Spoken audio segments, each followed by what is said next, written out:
ಹೋಸಾನಾ ಹೋಸಾನಾ ಹೋಸಾನಾ ಹೋಸಾನಾ ಹೋಸಾನಾ ಹೋಸಾನಾ ನರರ ಸಂಜೀವಗೆ ಹೋಸಾನಾ.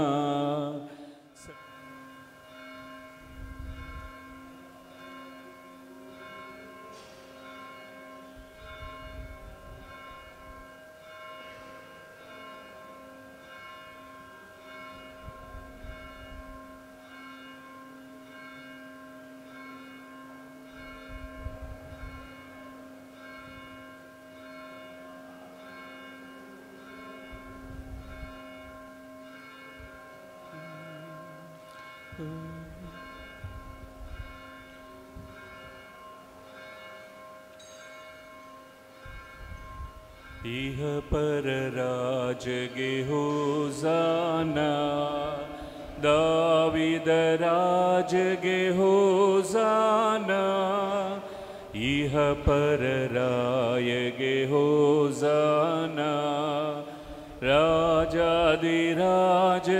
ಹೋಸಾನಾ, ಹೋಸಾನಾ ಹೋಸಾನಾ ಹೋಸಾನಾ ಹೋಸಾನಾ ಹೋಸಾನಾ ಹೋಸಾನಾ ನರರ ಸಂಜೀವಗೆ ಹೋಸಾನಾ, ಸರ್ವರ ಪಾಲಗೆ ಹೋಸಾನಾ, ನರರ ಸಂಜೀವಗೆ ಹೋಸಾನಾ, ಸರ್ವರ ಪಾಲಿಗೆ ಹೋಸಾನಾ, ಹೋಸಾನಾ ಹೋಸಾನಾ ಹೋಸಾನಾ ಹೋಸಾನಾ ಹೋಸಾನಾ ಹೋಸಾನಾ. ಪ್ರಾರ್ಥಿಸೋಣ. ಸರ್ವಶಕ್ತರಾದ ನಿತ್ಯ ದೇವರೇ, ಮಾನವ ಕುಲಕ್ಕೆ ದೀನತೆಯ ಆದರ್ಶವನ್ನೀಯಲು ನಮ್ಮ ರಕ್ಷಕರು ಮನುಷ್ಯರಾಗಿ ಶಿಲುಬೆಯ ಮರಣಕ್ಕೆ ಒಳಗಾಗುವಂತೆ ಮಾಡಿದಿರಿ. ನಮ್ಮ ಜೀವನದಲ್ಲಿ ಅವರ ಸಹನೆಯ ಆದರ್ಶವನ್ನು ಅನುಸರಿಸಿ ನಾವು ಅವರ ಪುನರುತ್ಥಾನದಲ್ಲಿ ಭಾಗಿಗಳಾಗುವಂತೆ ದಯೆಯಿಂದ ಕರುಣಿಸಿರಿ. ನಿಮ್ಮೊಂದಿಗೆ ಪವಿತ್ರ ಆತ್ಮರ ಐಕ್ಯದಲ್ಲಿ ದೇವರಾಗಿ ಯುಗ ಯುಗಾಂತರಕ್ಕೂ ಜೀವಿಸಿ ಆಳುವ ನಮ್ಮ ಕರ್ತರು ನಿಮ್ಮ ಕುಮಾರರು ಆಗಿರುವ ಯೇಸು ಕ್ರಿಸ್ತರ ಮುಖಾಂತರ ನಿಮ್ಮನ್ನು ಪ್ರಾರ್ಥಿಸುತ್ತೇವೆ.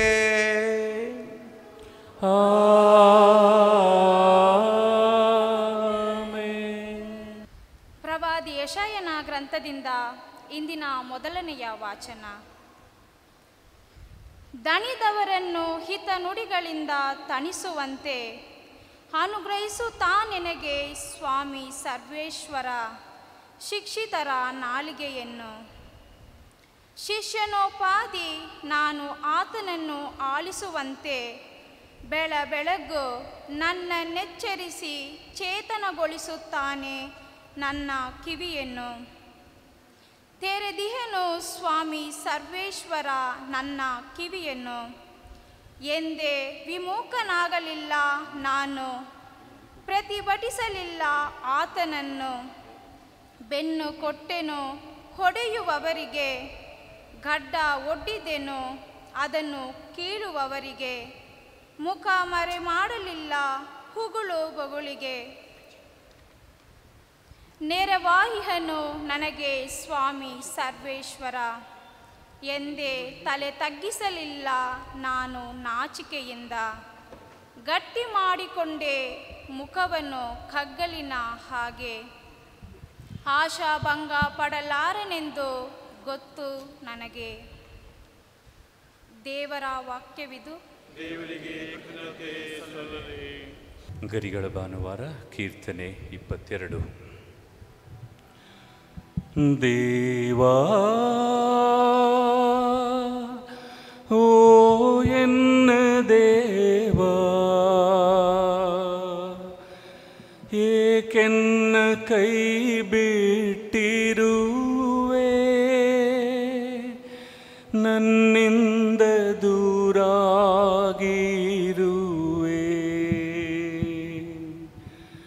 ದೇವಾ ಓ ಎನ್ನ ದೇವಾ ಏಕೆನ್ನ ಕೈ ಬಿಟ್ಟಿರುವೆ ನನ್ನಿಂದ ದೂರಾಗಿರುವೆ ನೋಡುವವರೆಲ್ಲ ಎನ್ನ ನಣಕಿಸುತ್ತಿಹರು ತುಟಿಯೋರೆ ಮಾಡಿ ತಲೆಯಾಡಿಸುತ್ತಿಹರು ಇತ್ತನಿವನು ಭರವಸೆ ಪ್ರಭುವೇ ತನ್ನುದ್ಧಾರಕನೆಂದು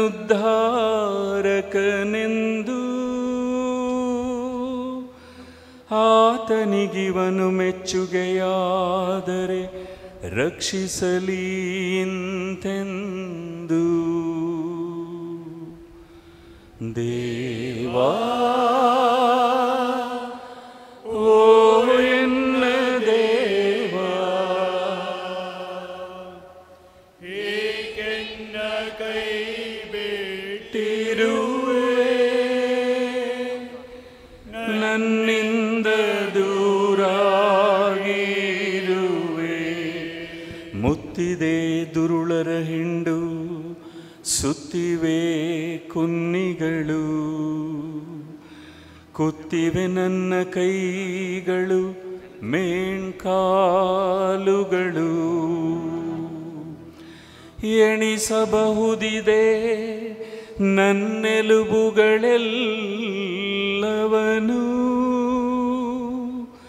ಹಿಗ್ಗುತಿಹರು ದುರುಗುಟ್ಟಿ ನೋಡೆನ್ನನು ದೇವಾ ಓ ಎನ್ನ ದೇವಾ ಏಕೆನ್ನ ಕೈ ಬಿಟ್ಟಿರುವೆ ನನ್ನಿಂದ ದೂರಾಗಿರುವೆ ನನ್ನ ಉಡುಗೆಗಳನ್ನು ಹಂಚಿಕೊಂಡರು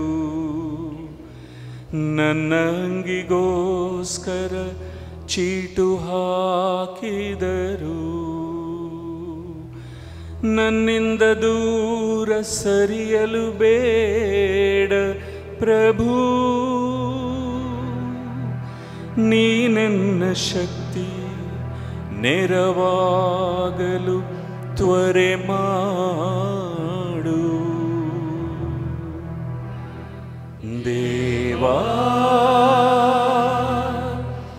ಓ ಎನ್ನ ದೇವಾ ಏಕೆನ್ನ ಕೈ ಬಿಟ್ಟಿರುವೆ ನನ್ನಿಂದ ದೂರಾಗಿರುವೆ ಸೋದರರಿಗೆ ಸಾರುವೆ ನಿನ್ನ ನಾಮ ಮಹಿಮೆಯನು ತುಂಬಿದ ಸಭೆಯಲ್ಲಿ ಮಾಡುವೆ ನಿನ್ನ ಸ್ತುತಿಯನು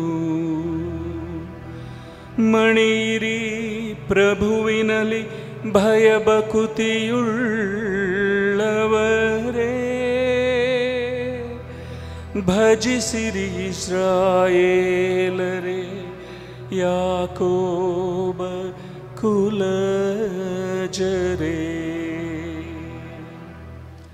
ದೇವಾ ಓ ಎನ್ನ ದೇವಾ ಏಕೆನ್ನ ಕೈ ಬಿಟ್ಟಿರುವೆ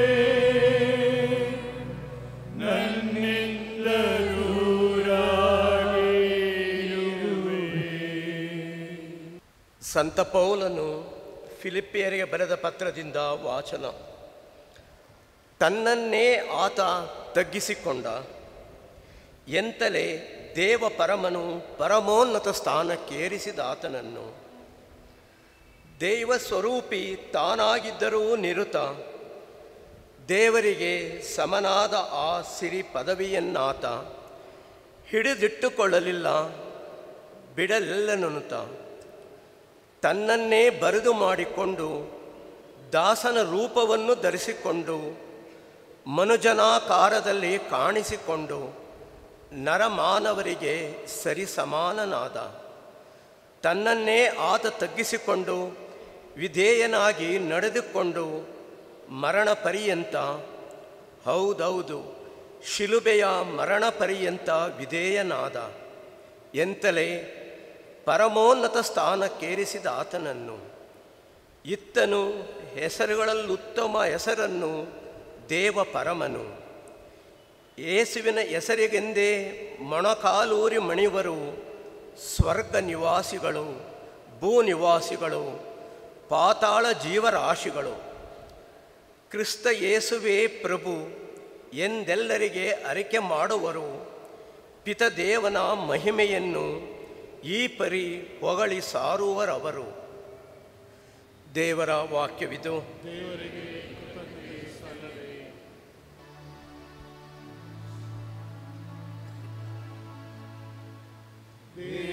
ದೇವರ ವಾಕ್ಯವಾದ ಪ್ರಭು ಯೇಸುವೇ, ನಿಮಗೆ ಸದಾ ಸ್ತೋತ್ರವು ಮಹಿಮೆಯು ಸಲ್ಲಲಿ. ದೇವರಿಗೆ ಕ್ರಿಸ್ತ ತಗ್ಗಿಸಿಕೊಂಡು ವಿಧೇಯನಾಗಿ ನಡೆದುಕೊಂಡು ಮರಣ ಪರ್ಯಂತರ, ಹೌದೌದು ಶಿಲುಬೆಯ ಮರಣ ಪರ್ಯಂತರ ವಿಧೇಯನಾದ. ಎಂತಲೇ ಪರಮೋನ್ನತ ಸ್ಥಾನಕ್ಕೇರಿಸಿದನಾತನನು. ಇತ್ತನು ಹೆಸರುಗಳುತ್ತಮ ಹೆಸರನು ದೇವ ಪರಮನು. ದೇವರ ವಾಕ್ಯವಾದ ಪ್ರಭು ಯೇಸುವೇ,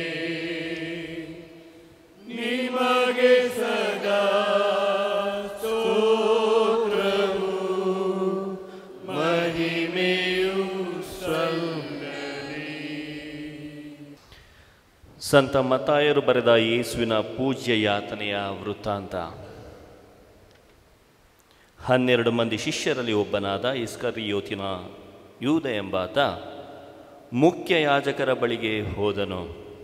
ನಿಮಗೆ ನಾನು ಯೇಸುವನ್ನು ಹಿಡಿದುಕೊಟ್ಟರೆ ನನಗೇನು ಕೊಡುವಿರಿ ಎಂದು ಅವರನ್ನು ವಿಚಾರಿಸಿದನು.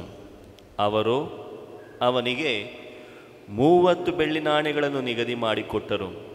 ಆ ಗಳಿಗೆಯಿಂದ ಯೇಸುವನ್ನು ಹಿಡಿದೊಪ್ಪಿಸಲು ಅವನು ಸಂದರ್ಭ ಕಾಯುತ್ತಾ ಇದ್ದನು. ಅಂದು ಉಳಿರಹಿತ ರೊಟ್ಟಿಯ ಹಬ್ಬದ ಮೊದಲನೆಯ ದಿನ ಶಿಷ್ಯರು ಯೇಸು ಸ್ವಾಮಿಯ ಬಳಿಗೆ ಬಂದು, ತಮಗೆ ಪಾಸ್ಕ ಭೋಜನವನ್ನು ನಾವು ಎಲ್ಲಿ ಸಿದ್ಧಪಡಿಸಬೇಕೆನ್ನುತ್ತೀರಿ ಎಂದು ಕೇಳಿದರು. ಅದಕ್ಕೆ ಅವರು, ಪಟ್ಟಣದಲ್ಲಿ ನಾನು ಸೂಚಿಸುವಂಥವನ ಬಳಿಗೆ ಹೋಗಿರಿ. ನನ್ನ ಕಾಲ ಸಮೀಪಿಸಿತು. ಪಾಸ್ಕವನ್ನು ನನ್ನ ಶಿಷ್ಯರ ಸಮೇತ ನಿನ್ನ ಮನೆಯಲ್ಲಿ ಆಚರಿಸಬೇಕೆಂದಿದ್ದೇನೆ. ಇದನ್ನು ನಮ್ಮ ಗುರುವೇ ಹೇಳಿ ಕಳಿಸಿದ್ದಾರೆ ಎಂದು ಅವನಿಗೆ ತಿಳಿಸಿರಿ ಎಂದರು. ಯೇಸು ಸೂಚಿಸಿದಂತೆಯೇ ಶಿಷ್ಯರು ಹೋಗಿ ಪಾಸ್ಕ ಭೋಜನವನ್ನು ತಯಾರಿಸಿದರು. ಸಂಜೆಯಾಯಿತು.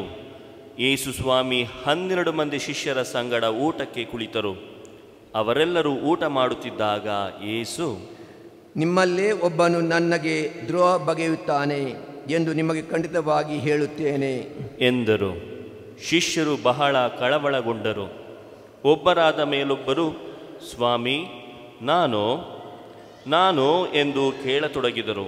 ಅದಕ್ಕೆ ಪ್ರತ್ಯುತ್ತರವಾಗಿ ಯೇಸು, ಊಟದ ಬಟ್ಟಲಲ್ಲಿ ನನ್ನೊಡನೆ ಕೈ ಅದ್ದಿ ಉಣ್ಣುವವನೇ ನನಗೆ ದ್ರೋಹ ಬಗೆಯುತ್ತಾನೆ. ನರಪುತ್ರನೇನು ಪವಿತ್ರ ಗ್ರಂಥದಲ್ಲಿ ಬರೆದಿರುವ ಪ್ರಕಾರ ಹೊರಟು ಹೋಗುತ್ತಾನೆ ನಿಜ. ಆದರೆ ಅಯ್ಯೋ, ನರಪುತ್ರನಿಗೆ ದ್ರೋಹ ಬಗೆಯುವವನ ದುರ್ಗತಿಯನ್ನು ಏನೆಂದು ಹೇಳಲಿ? ಅವನು ಹುಟ್ಟದೆ ಇದ್ದಿದ್ದರೆ ಎಷ್ಟೋ ಚೆನ್ನಾಗಿತ್ತು ಎಂದರು. ಗುರುದ್ರೋಹಿಯಾದ ಯೂದನು ಆಗ, ಗುರುವೇ, ಅವನು ನಾನಲ್ಲ ತಾನೇ ಎಂದನು. ಅದಕ್ಕೆ ಯೇಸು, ಅದು ನಿನ್ನ ಬಾಯಿಂದಲೇ ಬಂದಿದೆ ಎಂದರು. ಅವರೆಲ್ಲರೂ ಊಟ ಮಾಡುತ್ತಿರುವಾಗ ಯೇಸು ಸ್ವಾಮಿ ರೊಟ್ಟಿಯನ್ನು ತೆಗೆದುಕೊಂಡು ದೈವಸ್ತುತಿ ಮಾಡಿ ಅದನ್ನು ಮುರಿದು ಶಿಷ್ಯರಿಗೆ ಕೊಡುತ್ತಾ, ಇದನ್ನು ತೆಗೆದುಕೊಂಡು ಭುಜಿಸಿರಿ, ಇದು ನನ್ನ ಶರೀರ ಎಂದರು. ಬಳಿಕ ಪಾನಪಾತ್ರೆಯನ್ನು ತೆಗೆದುಕೊಂಡು ದೇವರಿಗೆ ಕೃತಜ್ಞತಾ ಸ್ತೋತ್ರವನ್ನು ಸಲ್ಲಿಸಿ ಅದನ್ನು ಅವರಿಗೆ ಕೊಡುತ್ತಾ ಇಂತೆಂದರು, ಇದರಲ್ಲಿ ಇರುವುದನ್ನು ಎಲ್ಲರೂ ಪಾನ ಮಾಡಿರಿ, ಇದು ನನ್ನ ರಕ್ತ, ಸಮಸ್ತ ಜನರ ಪಾಪಕ್ಷಮೆಗಾಗಿ ಸುರಿಸಲಾಗುವ ಒಡಂಬಡಿಕೆಯ ರಕ್ತ. ನಾನು ನನ್ನ ಪಿತನ ಸಾಮ್ರಾಜ್ಯದಲ್ಲಿ ದ್ರಾಕ್ಷಾರಸ ನಿಮ್ಮ ಸಂಗಡ ಹೊಸದಾಗಿ ಕುಡಿಯುವ ದಿನವರೆಗೂ ಅದನ್ನು ಇನ್ನು ಕುಡಿಯುವುದಿಲ್ಲ ಎಂದು ನಿಮಗೆ ಸತ್ಯವಾಗಿ ಹೇಳುತ್ತೇನೆ ಎಂದರು. ಬಳಿಕ ಅವರೆಲ್ಲರೂ ಕೀರ್ತನೆ ಹಾಡಿ ಓಲಿವ್ ಗುಡ್ಡಕ್ಕೆ ಹೊರಟರು. ಆಗ ಯೇಸು ತಮ್ಮ ಶಿಷ್ಯರಿಗೆ, ಕುರಿಗಾಯಿಯನ್ನು ಕೊಲ್ಲುವೆನು, ಕುರಿಗಳು ಚದುರುವು ಎಂದು ಪವಿತ್ರ ಗ್ರಂಥದಲ್ಲೇ ಬರೆದಿದೆ. ಅದರಂತೆಯೇ ನೀವೆಲ್ಲರೂ ಇದೇ ರಾತ್ರಿ ನನ್ನಲ್ಲಿ ವಿಶ್ವಾಸ ಕಳೆದುಕೊಂಡು ಹಿಮ್ಮೆಟ್ಟುವಿರಿ. ನಾನಾದರೂ ಪುನರುತ್ಥಾನ ಹೊಂದಿ ನಿಮಗಿಂತ ಮುಂದಾಗಿ ಗಲಿಲಾಯಕ್ಕೆ ಹೋಗುವೆನು ಎಂದರು. ಇದನ್ನು ಕೇಳಿದ ಪೇತ್ರನು, ಎಲ್ಲರೂ ತಮ್ಮಲ್ಲಿ ವಿಶ್ವಾಸ ಕಳೆದುಕೊಂಡು ಹಿಮ್ಮೆಟ್ಟಿದರೂ ನಾನು ಮಾತ್ರ ಎಂದಿಗೂ ಹಾಗೆ ಮಾಡುವುದಿಲ್ಲ ಎಂದು ಸಾರಿ ಹೇಳಿದನು. ಅದಕ್ಕೆ ಯೇಸು, ಇದೇ ರಾತ್ರಿ ಕೋಳಿ ಕೂಗುವ ಮೊದಲೇ ಆತನನ್ನು ನಾನು ಅರಿಯೆ ಎಂದು ನೀನು 3 ಬಾರಿ ನನ್ನನ್ನು ನಿರಾಕರಿಸುವೆ, ಇದು ಖಂಡಿತ ಎಂದರು. ಆದರೆ ಪೇತ್ರನು, ನಾನು ತಮ್ಮೊಡನೆ ಸಾಯಬೇಕಾಗಿ ಬಂದರೂ ಸರಿಯೇ, ತಮ್ಮನ್ನು ಮಾತ್ರ ನಿರಾಕರಿಸೆನು ಎಂದು ನುಡಿದನು. ಅದರಂತೆಯೇ ಉಳಿದ ಶಿಷ್ಯರು ದನಿಗೂಡಿಸಿದರು. ಅನಂತರ ಯೇಸು ಸ್ವಾಮಿ ಅವರೊಡನೆ ಗೆತ್ಸೆಮನೆ ಎಂಬ ತೋಪಿಗೆ ಬಂದರು. ಅಲ್ಲಿ ಶಿಷ್ಯರಿಗೆ, ನಾನು ಅತ್ತ ಹೋಗಿ ಪ್ರಾರ್ಥನೆ ಮಾಡಿ ಬರುವವರೆಗೂ ನೀವು ಇಲ್ಲೇ ಕುಳಿತಿರಿ ಎಂದರು. ಬಳಿಕ ಪೇತ್ರನನ್ನು ಜೆಬೆದಾಯನ 2 ಕುಮಾರರನ್ನು ತಮ್ಮೊಂದಿಗೆ ಕರೆದುಕೊಂಡು ಮುಂದಕ್ಕೆ ಹೋದರು. ಅಲ್ಲಿ ಸ್ವಾಮಿ ಚಿಂತಾಕ್ರಾಂತರಾದರು, ದುಃಖಭರಿತರಾದರು. ನನ್ನ ಮನೋವೇದನೆ ಪ್ರಾಣ ಹಿಂಡುವಷ್ಟು ತೀವ್ರವಾಗಿದೆ. ನೀವು ಇಲ್ಲೇ ಇದ್ದು ನನ್ನೊಡನೆ ಎಚ್ಚರವಾಗಿರಿ ಎಂದರು. ಅನಂತರ ಅವರು ಅಲ್ಲಿಂದ ಇನ್ನೂ ಸ್ವಲ್ಪ ಮುಂದಕ್ಕೆ ಹೋಗಿ ನೆಲದ ಮೇಲೆ ಅಧೋಮುಖವಾಗಿ ಬಿದ್ದು ಪ್ರಾರ್ಥನೆ ಮಾಡಿದರು. ನನ್ನ ಪಿತನೇ, ಸಾಧ್ಯವಾದರೆ ಈ ಕಷ್ಟದ ಕೊಡವು ನನ್ನಿಂದ ದೂರವಾಗಲಿ. ಆದರೂ ನನ್ನ ಚಿತ್ತದಂತೆ ಅಲ್ಲ, ನಿಮ್ಮ ಚಿತ್ತದಂತೆಯೇ ಆಗಲಿ ಎಂದರು. ಅನಂತರ ಆ 3 ಶಿಷ್ಯರ ಬಳಿಗೆ ಬಂದು ಅವರು ನಿದ್ರಿಸುತ್ತಿರುವುದನ್ನು ಕಂಡರು. ಪೇತ್ರನನ್ನು ಉದ್ದೇಶಿಸಿ, ಏನಿದು? 1 ಗಂಟೆಯಾದರೂ ನನ್ನೊಡನೆ ಎಚ್ಚರವಾಗಿರಲು ನಿಮ್ಮಿಂದ ಆಗದೇ ಹೋಯಿತೆ. ಪ್ರಲೋಭನೆ ಒಳಗಾಗದಂತೆ ಎಚ್ಚರವಾಗಿದ್ದು ಪ್ರಾರ್ಥನೆ ಮಾಡಿರಿ. ಆತ್ಮಕ್ಕೇನೋ ಆಸಕ್ತಿ ಇದೆ, ಆದರೆ ದೇಹಕ್ಕೆ ಶಕ್ತಿ ಸಾಲದು ಎಂದರು. 2ನೆಯ ಬಾರಿ ಹಿಂದಕ್ಕೆ ಹೋಗಿ ಇಂತೆಂದು ಪ್ರಾರ್ಥನೆ ಮಾಡಿದರು, ನನ್ನ ಪಿತನೇ, ನಾನು ಸೇವಿಸದ ಹೊರತು ಈ ಕಷ್ಟದ ಕೊಡ ನನ್ನಿಂದ ತೊಲಗದಾದರೆ ಅದು ನಿಮ್ಮ ಚಿತ್ತದಂತೆಯೇ ಆಗಲಿ. ಯೇಸು ಮರಳಿ ಆ ಶಿಷ್ಯರ ಬಳಿಗೆ ಬಂದಾಗ ಅವರು ಇನ್ನೂ ನಿದ್ರಾವಸ್ಥೆಯಲ್ಲಿದ್ದರು. ಅವರ ಕಣ್ಣುಗಳು ಭಾರವಾಗಿ ಇದ್ದವು. ಪುನಃ ಅವರನ್ನು ಬಿಟ್ಟು ಹಿಂದಿರುಗಿ 3ನೆಯ ಬಾರಿ ಅದೇ ಮಾತುಗಳನ್ನು ಹೇಳಿ ಪ್ರಾರ್ಥಿಸಿದರು. ಅದಾದ ಬಳಿಕ ಶಿಷ್ಯರನ್ನು ಸಮೀಪಿಸಿ, ನೀವು ಇನ್ನು ನಿದ್ರಿಸಿ ಶ್ರಮಿಸುತ್ತಾ ಇರುವಿರೋ? ಸಾಕು, ಸಮಯ ಸಮೀಪಿಸಿಬಿಟ್ಟಿತು. ನರಪುತ್ರನು ದುರ್ಜನರ ಕೈವಶವಾಗಲಿದ್ದಾನೆ. ಎದ್ದೇಳಿ ಹೋಗೋಣ, ನನಗೆ ದ್ರೋಹ ಬಗೆಯುವವನು ಹತ್ತಿರವೇ ಇದ್ದಾನೆ ನೋಡಿ ಎಂದರು. ಯೇಸು ಸ್ವಾಮಿ ಇನ್ನೂ ಮಾತನಾಡುತ್ತಿದ್ದ ಹಾಗೆ 12 ಮಂದಿ ಶಿಷ್ಯರಲ್ಲಿ ಒಬ್ಬನಾದ ಯೂದನು ಅಲ್ಲಿಗೆ ಬಂದನು. ಖಡ್ಗಗಳನ್ನು ಲಾಠಿಗಳನ್ನು ಹಿಡಿದಿದ್ದ ಒಂದು ದೊಡ್ಡ ಗುಂಪು ಅವನೊಂದಿಗೆ ಇತ್ತು. ಮುಖ್ಯ ಯಾಜಕರು ಜನರ ಪ್ರಮುಖರು ಅವರನ್ನು ಕಳುಹಿಸಿದ್ದರು. ನಾನು ಯಾರಿಗೆ ಮುತ್ತಿಡುತ್ತೇನೋ ಆತನೇ ಆ ವ್ಯಕ್ತಿ, ಆತನನ್ನು ಹಿಡಿದುಕೊಳ್ಳಿ ಎಂದು ಆ ಗುರುದ್ರೋಹಿ ಅವರಿಗೆ ಮೊದಲೇ ಸೂಚನೆ ಕೊಟ್ಟಿದ್ದನು. ಅದರಂತೆಯೇ ಅವನು ಯೇಸು ಸ್ವಾಮಿಯ ಸಮೀಪಕ್ಕೆ ನೇರವಾಗಿ ಬಂದು, ಗುರುವೇ ನಮಸ್ಕಾರ ಎಂದು ಹೇಳುತ್ತಾ ಅವರಿಗೆ ಮುದ್ದಿಟ್ಟನು. ಯೇಸು ಅವನಿಗೆ, ಮಿತ್ರ, ನೀನು ಮಾಡದಂಥ ಕಾರ್ಯವನ್ನು ಮಾಡಿ ಮುಗಿಸು ಎಂದರು. ಆಗ ಆ ಜನರು ಹತ್ತಿರಕ್ಕೆ ಬಂದು ಯೇಸುವನ್ನು ಹಿಡಿದು ಬಂಧಿಸಿದರು. ಕೂಡಲೇ ಯೇಸುವಿನ ಸಂಗಡ ಇದ್ದ ಒಬ್ಬನು ತನ್ನ ಖಡ್ಗವನ್ನು ಹಿರಿದು ಪ್ರಧಾನ ಯಾಜಕನ ಆಳನ್ನು ಹೊಡೆದು ಅವನ ಕಿವಿಯನ್ನು ಕತ್ತರಿಸಿ ಬಿಟ್ಟನು. ಆಗ ಯೇಸು ಅವನಿಗೆ, ನಿನ್ನ ಖಡ್ಗವನ್ನು ಹೊರಗೆ ಹಾಕು. ಖಡ್ಗ ಎತ್ತಿದವರೆಲ್ಲರೂ ಖಡ್ಗದಿಂದಲೇ ಹತರಾಗುವರು. ನಾನು ನನ್ನ ಪಿತನನ್ನು ಕೇಳಿಕೊಂಡರೆ ಅವರು ತಕ್ಷಣವೇ 12 ದಳಗಳಿಗಿಂತಲೂ ಹೆಚ್ಚು ದೇವದೂತರನ್ನು ಕಳುಹಿಸಿದಲೆಂದುಕೊಂಡೆಯಾ? ಆದರೆ ಈ ಪ್ರಕಾರವೇ ಆಗಬೇಕು ಎನ್ನುವ ಪವಿತ್ರ ಗ್ರಂಥದ ವಾಕ್ಯ ನೆರವೇರುವುದಾದರೂ ಹೇಗೆ ಎಂದರು. ಅದೇ ಸಂದರ್ಭದಲ್ಲಿ ಯೇಸು ಸ್ವಾಮಿ ಜನರ ಗುಂಪನ್ನು ಉದ್ದೇಶಿಸಿ, ದರೋಡೆಗಾರರನ್ನು ಹಿಡುವುದಕ್ಕೋ ಎಂಬಂತೆ ಖಡ್ಗಗಳನ್ನು ಲಾಠಿಗಳನ್ನು ಹಿಡಿದುಕೊಂಡು ನನ್ನನ್ನು ಬಂಧಿಸಲು ಬರಬೇಕಾಗಿತ್ತೇ? ನಾನು ಪ್ರತಿದಿನವೂ ಮಹಾದೇವಾಲಯದಲ್ಲಿ ಕುಳಿತು ಬೋಧನೆ ಮಾಡುತ್ತಾ ಇದ್ದೆ. ಆಗ ನೀವು ನನ್ನನ್ನು ಬಂಧಿಸಲಿಲ್ಲ.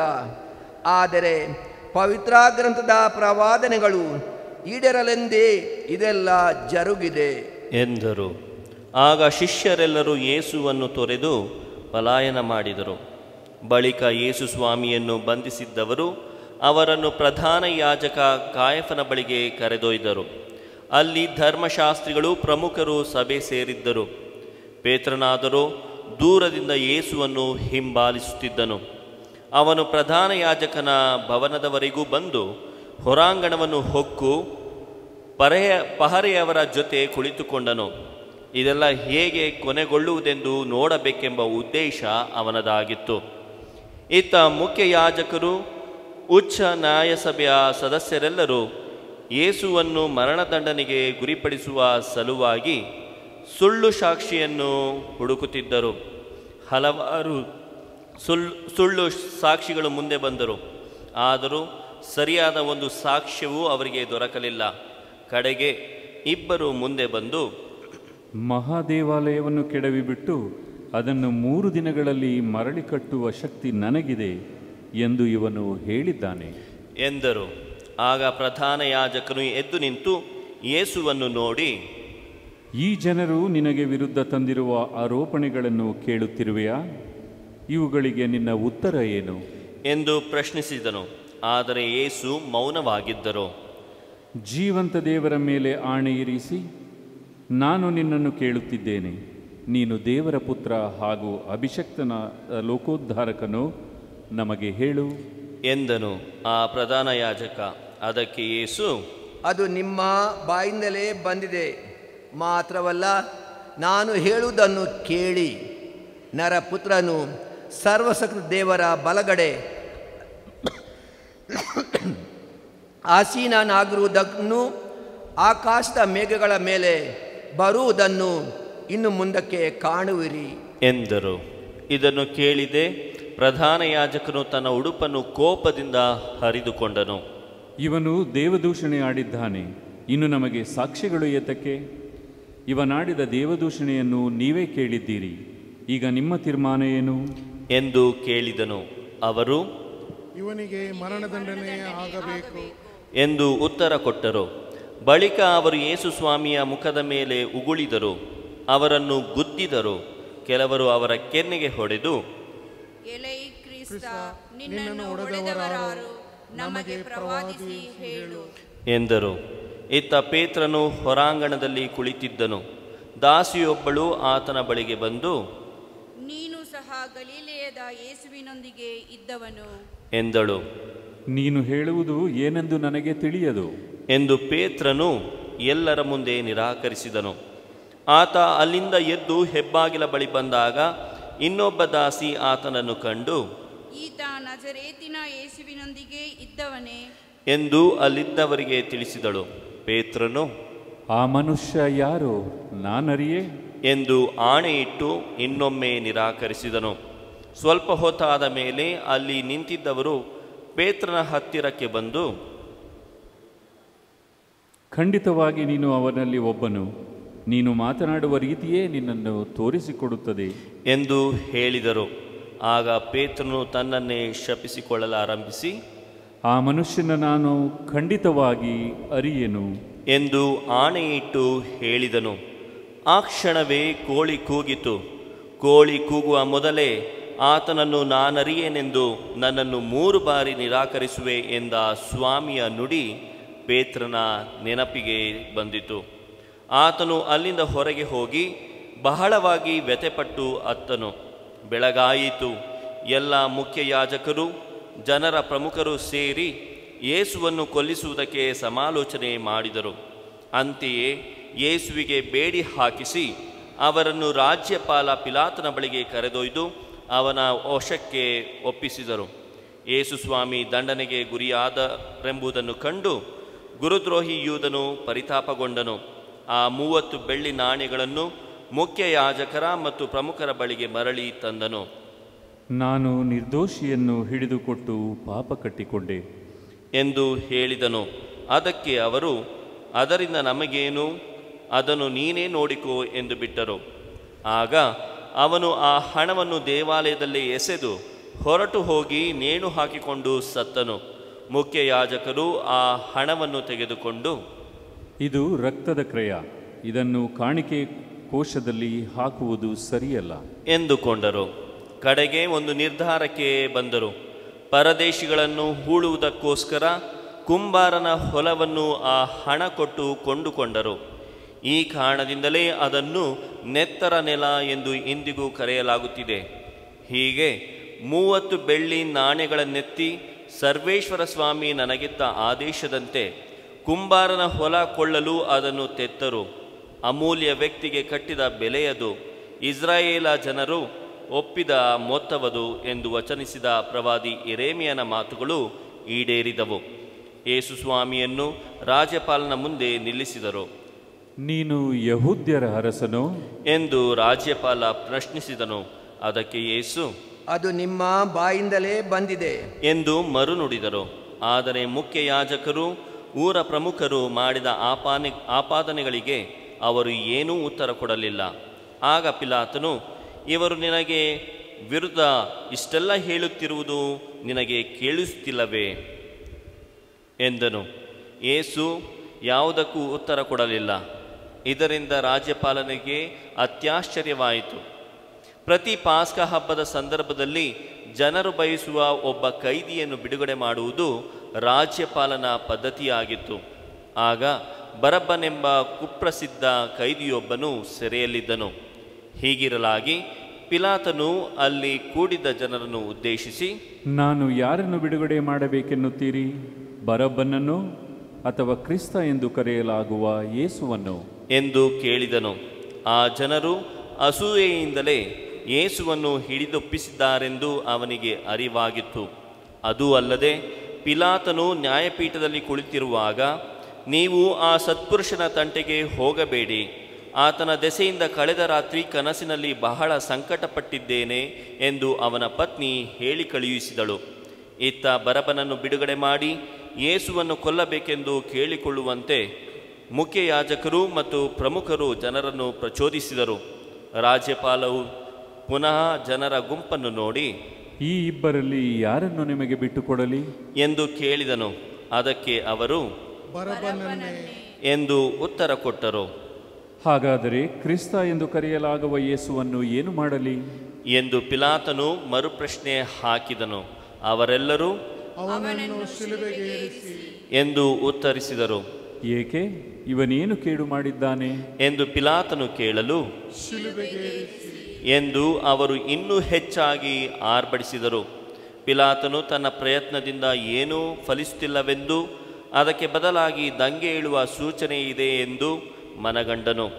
ಆದುದರಿಂದ ನೀರನ್ನು ತರಿಸಿ, ಈ ನಿರಪರಾಧಿಯ ರಕ್ತಪಾತಕ್ಕೆ ಹೊಣೆ ನಾನಲ್ಲ, ಅದಕ್ಕೆ ನೀವೇ ಹೊಣೆಗಾರರು ಎಂದು ಹೇಳಿ ಜನರ ಎದುರಿಗೆ ಕೈ ತೊಳೆದುಕೊಂಡನು.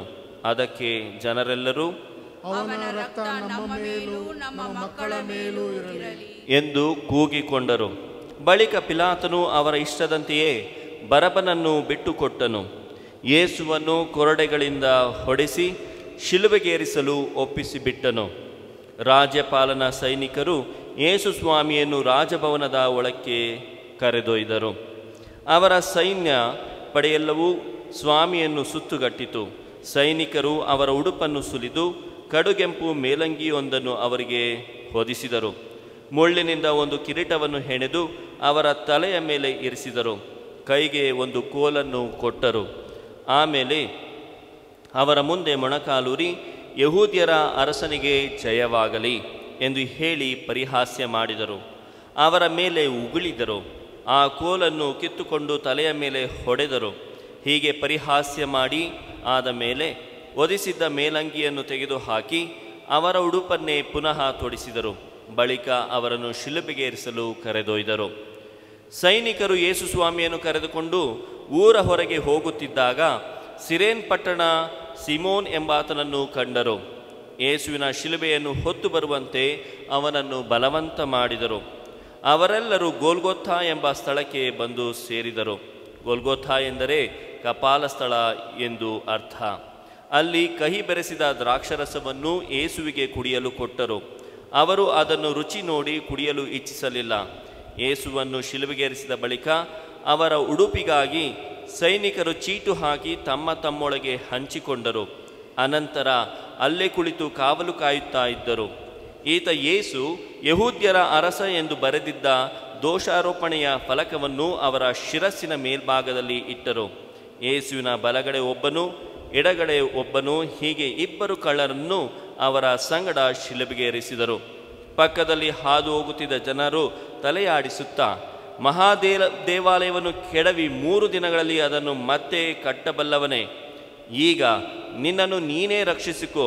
ನೀನು ದೇವರ ಪುತ್ರನಾದರೆ ಶಿಲುಬೆಯಿಂದ ಇಳಿದು ಬಾ ಎಂದು ಮೂದಲಿಸಿದರು. ಅಂತೆಯೇ ಮುಖ್ಯ ಯಾಜಕರು, ಧರ್ಮಶಾಸ್ತ್ರಿಗಳು ಮತ್ತು ಪ್ರಮುಖರು, ಇವನು ಇತರರನ್ನು ರಕ್ಷಿಸಿದ, ಆದರೆ ತನ್ನನ್ನು ತಾನೇ ರಕ್ಷಿಸಿಕೊಳ್ಳಲು ಇವನಿಂದಾಗದು. ಇಸ್ರಾಯೇಲಿನ ಅರಸನಂತೆ ಈಗ ಶಿಲುಬೆಯಿಂದ ಇಳಿದು ಬರಲಿ, ಆಗ ಇವನನ್ನು ನಂಬುತ್ತೇವೆ. ದೇವರಲ್ಲಿ ಭರವಸೆ ಇಟ್ಟಿದ್ದ, ತಾನು ದೇವರ ಪುತ್ರ ಎಂದು ಹೇಳಿಕೊಳ್ಳುತ್ತಿದ್ದ, ದೇವರಿಗೆ ಇಷ್ಟವಾದವನು ಇವನಾಗಿದ್ದರೆ ದೇವರೇ ಬಂದು ಇವನನ್ನು ಬಿಡುಗಡೆ ಮಾಡಲಿ ಎಂದು ಅಪಹಾಸ್ಯ ಮಾಡುತ್ತಿದ್ದರು. ಯೇಸುವಿನೊಡನೆ ಶಿಲುಬೆಗೆ ಏರಿಸಲಾಗಿದ್ದ ಕಳ್ಳರು ಕೂಡ ಅದೇ ರೀತಿ ಅಣಕಿಸಿದರು. ಆಗ ನಡುಮಧ್ಯಾಹ್ನ. ಆಗಿನಿಂದ 3 ಗಂಟೆಯವರೆಗೂ ನಾಡಿನಲ್ಲೆಲ್ಲ ಕತ್ತಲೆ ಕವಿಯಿತು. ಸುಮಾರು 3 ಗಂಟೆಯ ಸಮಯದಲ್ಲಿ ಯೇಸು ಸ್ವಾಮಿ, ಏಲಿ ಏಲಿ ಲಾಮಾ ಸಬಕ್ತಾನಿ ಅಂದರೆ, ನನ್ನ ದೇವರೇ, ನನ್ನ ದೇವರೇ, ನನ್ನನ್ನೇಕೆ ಕೈಬಿಟ್ಟಿರಿ ಎಂದು ಗಟ್ಟಿಯಾಗಿ ಕೂಗಿಕೊಂಡರು. ಅಲ್ಲಿ ನಿಂತಿದ್ದವರಲ್ಲಿ ಕೆಲವರು ಇದನ್ನು ಕೇಳಿ, ಇವನು ಎಲೀಯನನ್ನು ಕರೆಯುತ್ತಿದ್ದಾನೆ ಎಂದರು. ಕೂಡಲೇ ಅವರಲ್ಲೊಬ್ಬನು ಓಡಿ ಹೋಗಿ ಸ್ಪಂಜನ್ನು ತೆಗೆದುಕೊಂಡು ಬಂದು ಅದನ್ನು ಹುಳಿರಸದಲ್ಲಿ ತೋಯಿಸಿ ಒಂದು ಕೋಲಿನ ತುದಿಗೆ ಸಿಕ್ಕಿಸಿ ಯೇಸುವಿಗೆ ಕುಡಿಯಲು ಕೊಟ್ಟನು. ಮಿಕ್ಕವರು, ತಾಳು, ಇವನನ್ನು ರಕ್ಷಿಸಲು ಎಲೀಯನು ಬರುವನೋ ನೋಡೋಣ ಎಂದರು. ಯೇಸು ಸ್ವಾಮಿ ಮತ್ತೊಮ್ಮೆ ಗಟ್ಟಿಯಾಗಿ ಕೂಗಿ ಅಸುನೀಗಿದರು. ಮೊಣಕಾಲೂರಿ ಸ್ವಲ್ಪ ಪ್ರಾರ್ಥಿಸೋಣ.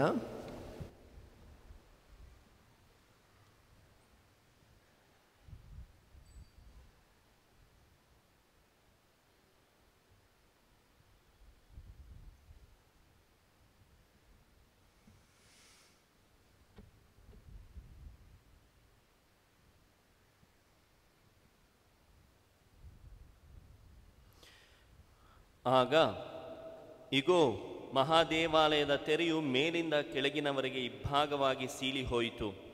ಭೂಮಿ ನಡುಗಿತು, ಬಂಡೆಗಳು ಸಿಡಿದವು, ಸಮಾಧಿಗಳು ತೆರೆದುಕೊಂಡವು. ನಿಧನ ಹೊಂದಿದ ಅನೇಕ ಭಕ್ತರ ದೇಹಗಳು ಜೀವಂತವಾಗಿ ಎದ್ದವು. ಹೀಗೆ ಎದ್ದವರು ಸಮಾಧಿಗಳಿಂದ ಹೊರಬಂದು ಯೇಸು ಪುನರುತ್ಥಾನ ಹೊಂದಿದ ಬಳಿಕ ಪವಿತ್ರ ನಗರಕ್ಕೆ ಹೋಗಿ ಅನೇಕರಿಗೆ ಕಾಣಿಸಿಕೊಂಡರು. ಶತಾಧಿಪತಿ ಮತ್ತು ಅವನ ಸಂಗಡ ಯೇಸುವನ್ನು ಕಾಯುತ್ತಿದ್ದವರು ಭೂಕಂಪವನ್ನು ನಡೆದುದೆಲ್ಲವನ್ನು ಕಂಡು ಭಯಭ್ರಾಂತರಾದರು. ಸತ್ಯವಾಗಿಯೂ ಈತ ದೇವರ ಪುತ್ರನೇ ಸರಿ ಎಂದರು. ಯೇಸುವನ್ನು ಗಲಿಲೇಯದಿಂದ ಹಿಂಬಾಲಿಸಿ ಬಂದಿದ್ದ ಹಾಗೂ ಅವರ ಸೇವೆ ಮಾಡಿದ ಮಹಿಳೆಯರು ಅಲ್ಲಿದ್ದರು. ಅವರು ಇವೆಲ್ಲವನ್ನು ದೂರದಿಂದ ನೋಡುತ್ತಾ ಇದ್ದರು. ಅವರಲ್ಲಿ ಮಗ್ದಲದ ಮರಿಯಳು ಮತ್ತು ಜೆಬೆದಾಯನ ಮಕ್ಕಳ ತಾಯಿ ಇದ್ದರು. ಸಂಜೆಯಾಯಿತು. ಅರಿಮತಾಯ ಊರಿನ ಜೋಸೆಫ್ ಎಂಬ ಧನವಂತನು ಅಲ್ಲಿಗೆ ಬಂದನು. ಈತನು ಸಹ ಯೇಸುವಿನ ಶಿಷ್ಯನಾಗಿದ್ದನು. ಈತ ಪಿಲಾತನ ಬಳಿಗೆ ಹೋಗಿ ಯೇಸುವಿನ ಪಾರ್ಥಿವ ಶರೀರವನ್ನು ತನಗೆ ಕೊಡಿಸಬೇಕೆಂದು ಬೇಡಿದನು. ಪಿಲಾತನು ಅದನ್ನು ಅವನಿಗೆ ಕೊಡುವಂತೆ ಅಪ್ಪಣೆ ಮಾಡಿದನು. ಜೋಸೆಫ್ ಅದನ್ನು ತೆಗೆದುಕೊಂಡು ಶುದ್ಧವಾದ ನಾರುಮಡಿ ವಸ್ತ್ರದಿಂದ ಸುತ್ತಿದನು. ತನಗೆಂದು ಬಂಡೆಯಲ್ಲಿ ಕೊರೆಯಲಾಗಿದ್ದ ಹೊಸ ಸಮಾಧಿಯಲ್ಲಿ ಅದನ್ನು ಇರಿಸಿದನು. ಆ ಸಮಾಧಿಯ ದ್ವಾರಕ್ಕೆ ಒಂದು ದೊಡ್ಡ ಕಲ್ಲನ್ನು ಉರುಳಿಸಿ ಹೊರಟು ಹೋದನು. ಮಗ್ದಲದ ಮರಿಯಳು ಮತ್ತು ಆ ಇನ್ನೊಬ್ಬ ಮರಿಯಳು ಅಲ್ಲೇ ಸಮಾಧಿಗೆ ಎದುರಾಗಿ ಕುಳಿತುಕೊಂಡಿದ್ದರು. ಮಾರನೆಯ ದಿನ, ಅಂದರೆ ಸಿದ್ಧತೆಯ ದಿನ ಕಳೆದ ಮೇಲೆ ಮುಖ್ಯ ಯಾಜಕರು ಮತ್ತು ಫರಿಸಾಯರು ಕೂಡಿ ಪಿಲಾತನ ಬಳಿಗೆ ಬಂದರು. ಸ್ವಾಮಿ, ಈ ಮೋಸಗಾರ ಬದುಕಿದ್ದಾಗ 3 ದಿನಗಳಾದ ಮೇಲೆ ನಾನು ಪುನರ್ಜೀವಂತನಾಗಿ ಹೇಳುವೆನು ಎಂದು ಹೇಳಿದ್ದು ನಮಗೆ ಜ್ಞಾಪಕದಲ್ಲಿದೆ. ಆದ್ದರಿಂದ 3ನೇ ದಿನದ ತನಕ ಅವನ ಸಮಾಧಿಗೆ ಭದ್ರವಾದ ಕಾವಲಿರಿಸಲು ಅಪ್ಪಣೆಯಾಗಬೇಕು. ಇಲ್ಲದಿದ್ದರೆ ಇವನ ಶಿಷ್ಯರು ಅವನನ್ನು ಕದ್ದುಕೊಂಡು ಹೋಗಿ ಸತ್ತವನು ಬದುಕಿ ಬಂದಿದ್ದಾನೆ ಎಂದು ಜನರಿಗೆ ಹೇಳಬಹುದು. ಆಗ ಮೊದಲನೆಯ ಮೋಸಕ್ಕಿಂತ ಕಡೆಯದೇ ಕಡು ಮೋಸವಾದೀತು ಎಂದು ಕೇಳಿಕೊಂಡರು. ಪಿಲಾತನು ಅವರಿಗೆ, ಕಾವಲುಗಾರರು ಇದ್ದಾರಲ್ಲವೇ? ಹೋಗಿ ನಿಮಗೆ ಬೇಕಾದಂತೆ ಭದ್ರಪಡಿಸಿಕೊಳ್ಳಿ ಎಂದನು. ಅವರು ಹೋಗಿ ಸಮಾಧಿಯ ಕಲ್ಲಿಗೆ ಮುದ್ರೆ ಹಾಕಿ ಕಾವಲಿರಿಸಿ ಸಮಾಧಿಯನ್ನು ಸುಭದ್ರಪಡಿಸಿದರು. ಪ್ರಿಯ ಸಹೋದರ ಸಹೋದರರೇ, ಪವಿತ್ರ ವಾರವನ್ನು ಇವತ್ತು ನಾವು ಆರಂಭಿಸಿದ್ದೇವೆ. ಈ ಗರಿಗಳ ಭಾನುವಾರದಿಂದ ನಿನ್ನೆ ಬೆಳಿಗ್ಗೆ ಈ ದೇವಾಲಯದ ವಠಾರದಲ್ಲಿ ಮುಕ್ತಿ ಓಟ, ಸಾಲ್ವೇಷನ್ ರನ್ ಎಂಬ ಒಂದು ಘಟನೆಯನ್ನು ನೀವು ಕಾಣಿದಿರಿ, ಇದರ ವಿಷಯ ಓದಿದಿರಿ. ಮುಕ್ತಿ ಓಟ, ಸಾಲ್ವೇಷನ್ ರನ್. ನಾವೆಲ್ಲರೂ ನಮ್ಮ ಜೀವನದಲ್ಲಿ ಈ ಮುಕ್ತಿ ಓಟದಲ್ಲಿ ಇದ್ದೇವೆ. ನಾವೆಲ್ಲರೂ ನಮ್ಮ ಜೀವನದಲ್ಲಿ ನಮ್ಮ ರಕ್ಷಣದ ಓಟದಲ್ಲಿ ಇದ್ದೇವೆ.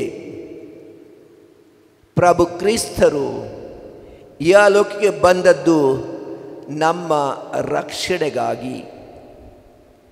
ಈ ರಕ್ಷಣೆಯನ್ನು ನಾವು ಈ ಪವಿತ್ರ 40 ದಿವಸಗಳಲ್ಲಿ, ಪಾಶ್ಚಾತ್ಯ ದಿವಸಗಳಲ್ಲಿ ನಾವು ಧ್ಯಾನಿಸಿ, ಪ್ರತ್ಯೇಕವಾಗಿ ಈ ವಾರದಲ್ಲಿ ನಾವು ಧ್ಯಾನಿಸುವಾಗ ಇವತ್ತು ಗರಿಗಳ ಭಾನುವಾರದಂದು ಪ್ರಭು ಯೇಸು ಹೇಗೆ ಈ ಸಾಲ್ವೇಷನ್ ರನ್, ಈ ಓಟವನ್ನು ಆರಂಭಿಸಿದರು.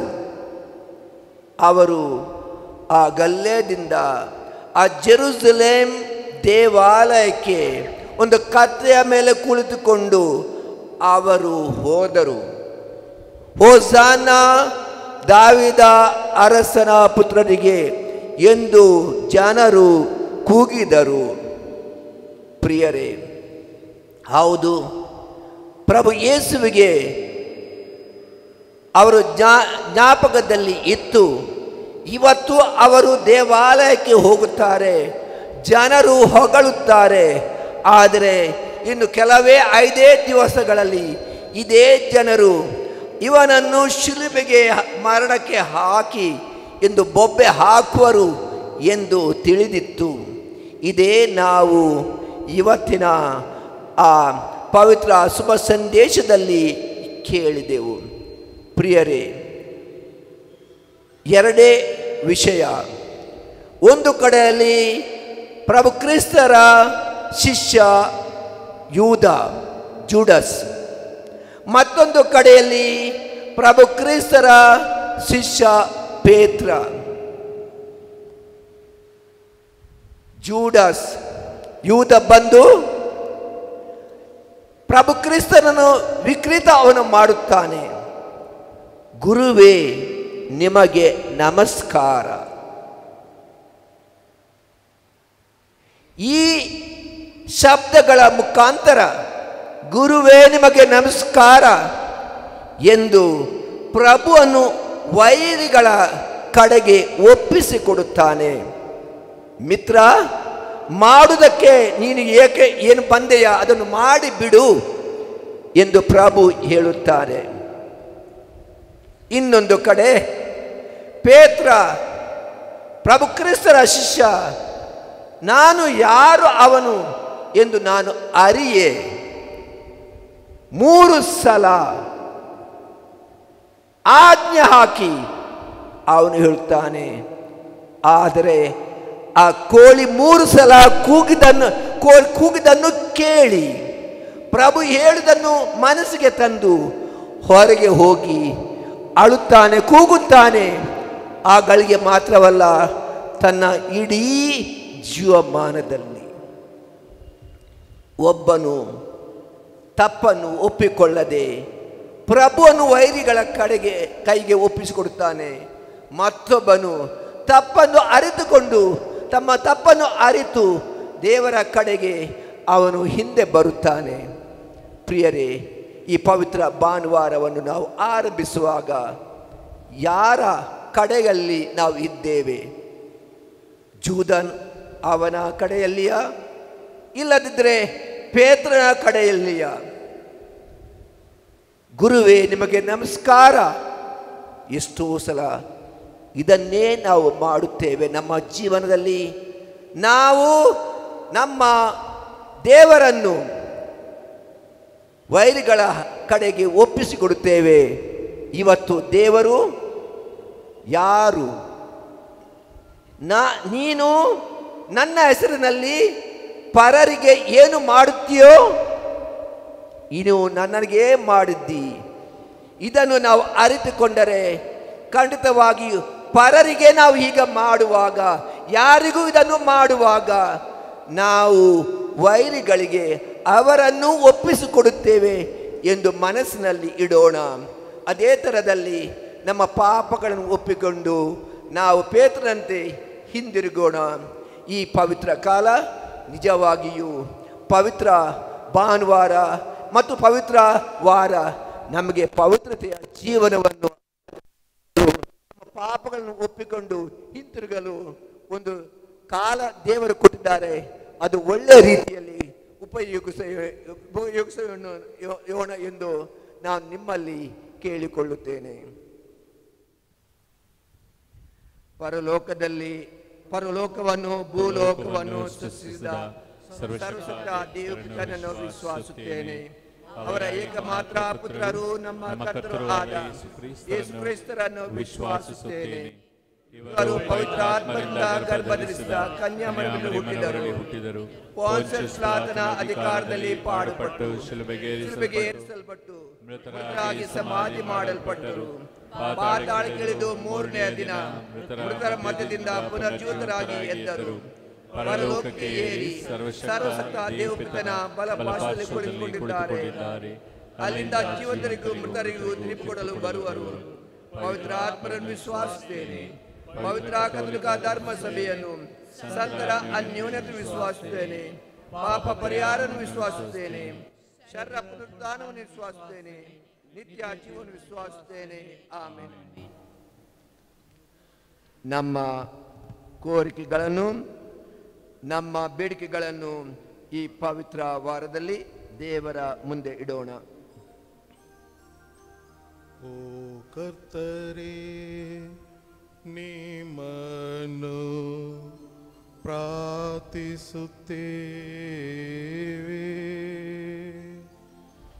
ಓ ಕರ್ತರೇ, ನಿಮ್ಮನ್ನು ಪ್ರಾರ್ಥಿಸುತ್ತೇವೆ.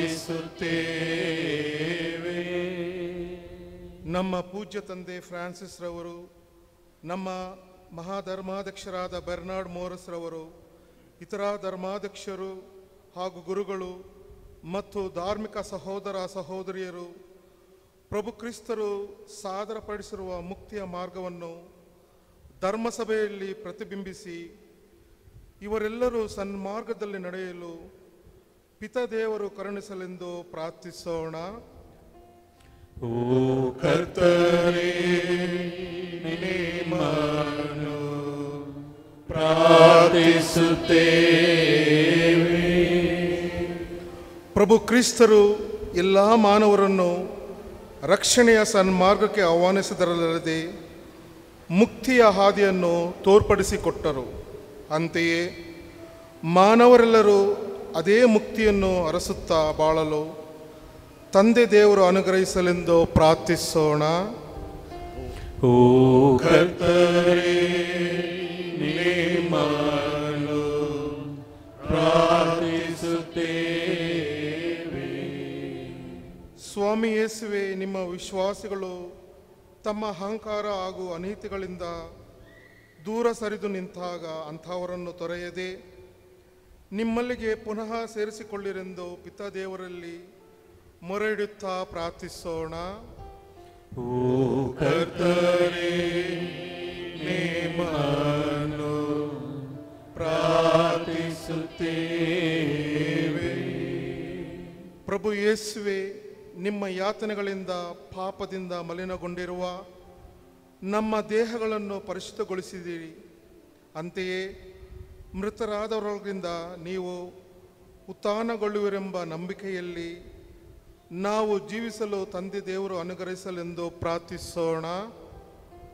ಓ ಕರ್ತರೇ, ನಿಮ್ಮನ್ನು ಪ್ರಾರ್ಥಿಸುತ್ತೇವೆ. ಕರುಣಾಳು ದೇವರೇ, ಮಾನವ ಸ್ವಭಾವದಲ್ಲಿ ಶಿಲುಬೆಯ ಯಾತನೆಯನ್ನು ಅನುಭವಿಸಲು ನೀವು ನಿಮ್ಮ ಪುತ್ರ ಯೇಸುವಿಗೆ ಆದೇಶ ನೀಡಿದಿರಿ. ಅವರ ಯಾತನೆಯ ಪಾಠಗಳು ಮಾನವರು ಅನುಸರಿಸುವ ದೀನತೆಯ ಆದರ್ಶವಾಗಿಸಲೆಂದು ಪ್ರಭು ಕ್ರಿಸ್ತರ ಮುಖಾಂತರ ನಿಮ್ಮನ್ನು ಪ್ರಾರ್ಥಿಸುತ್ತೇವೆ. ಆಮೆನ್.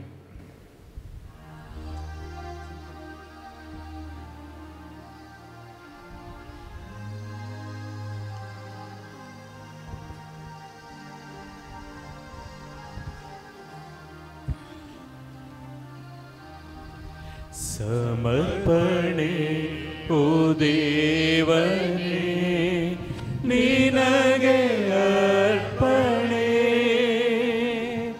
ಈ ಬಾಳು ನಿನಗೆ ಸಮರ್ಪಣೆ, ಈ ಬಾಳು ನಿನಗೆ ಸಮರ್ಪಣೆ.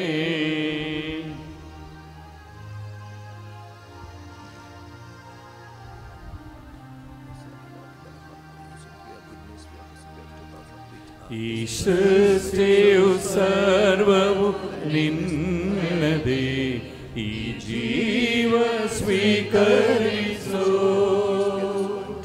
ಈ ಸೃಷ್ಟಿಯು ಸರ್ವವು ನಿನ್ನದೇ, ಈ ಜೀವ ಸ್ವೀಕರಿಸೋ. ಪಾವನಗೊಳಿಸಿ ಹರಸು ಪ್ರಭುವೆ, ಸೇವೆ ಮಾಡಲು ನಿನ್ನ ಸಾರಲು. ಸಹೋದರ ಸಹೋದರರೇ, ನನ್ನ ಮತ್ತು ನಿಮ್ಮ ಬಲಿಯು ಸರ್ವಸತ್ತ ಪಿತನಾದ ದೇವರಿಗೆ ಒಪ್ಪಿಗೆಯಾಗುವಂತೆ ಪ್ರಾರ್ಥಿಸಿರಿ. ಕರ್ತರು ತಮ್ಮ ನಾಮದ ಸ್ತುತಿ ಹಾಗೂ ಮಹಿಮೆಗಾಗಿ ನಮ್ಮ ಮತ್ತು ತಮ್ಮ ಇಡೀ ಪವಿತ್ರ ಧರ್ಮಸಭೆಯ ಪ್ರಯೋಜನಕ್ಕಾಗಿಯೂ ಈ ಕರ್ತರೇ, ನಿಮ್ಮ ಏಕಮಾತ್ರ ಪುತ್ರ ಯೇಸು ಕ್ರಿಸ್ತರ ಯಾತನೆ ಮತ್ತು ಮರಣವು ನಾವು ನಿಮ್ಮ ಪ್ರೀತಿಗೆ ಪಾತ್ರರಾಗುವಂತೆ ಮಾಡಲಿ. ನಿಮ್ಮ ಸಹಾಯವಿಲ್ಲದೆ ನಾವು ಏನನ್ನು ಮಾಡಲು ಶಕ್ತರಲ್ಲ. ಕ್ರಿಸ್ತರ ಈ ಅತ್ಯುನ್ನತ ಬಲಿಯು ನಿಮ್ಮ ಪಿತ್ರ ಆಧಾರಗಳನ್ನು ನಮಗೆ ದೊರಕಿಸಲಿ. ನಮ್ಮ ಕರ್ತ ಕ್ರಿಸ್ತರ ಮುಖಾಂತರ ನಿಮ್ಮನ್ನು ಪ್ರಾರ್ಥಿಸುತ್ತೇವೆ.